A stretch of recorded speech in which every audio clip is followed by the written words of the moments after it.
Price the lord. Welcome to word of life. கர்த்தர் இன்றைக்கு நமக்கு கொடுக்கிற ஒரு அருமையான வார்த்தை எபிரெயர் 10வது அதிகாரம் 36வது வசனம்.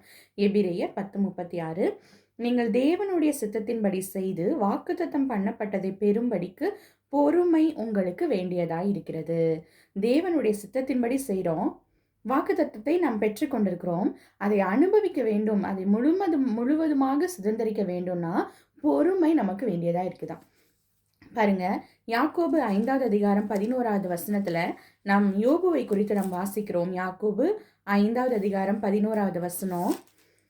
இதோ பொறுமையா இருக்கிறவர்களை பாக்கியவான்கள் என்கிறோமே, யோபின் பொறுமையை குறித்து கேள்விப்பட்டிருக்கிறீர்கள், கர்த்தருடைய செயலின் முடிவையும் கண்டிருக்கிறீர்கள்.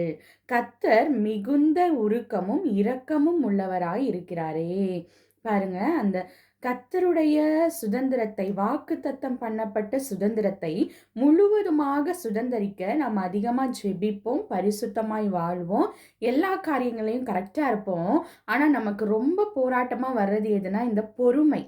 பொறுமையா இருக்க முடியாது. ஐயோ, எவ்வளவு காலம் இப்படி இதெல்லாம் தாங்கிக்கிறது.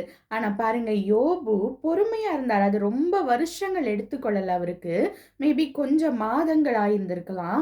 ஆனா அதனுடைய முடிவில் பார்த்தா அவரே நினைக்காத, ஆராய்ந்து முடியாத பெரிய காரியங்களையும் எண்ணி முடியாத அற்புதங்களையும் செய்கிறவர். ரெட்டுத்தனையாய் ஆசிர்வதித்து இழந்து போன எல்லாவற்றையும் திரும்ப பெற்றுக்கொண்டார். அதனால இந்த பொறுமை எவ்வளவு முக்கியம் என்பதை கர்த்தர் இன்றைக்கு கற்றுக் கொடுக்கிறார். கர்த்தர் தாமே ஒருவருக்கும் பொறுமை தந்து ஆசிர்வதிப்பாராக. தேங்க்யூ.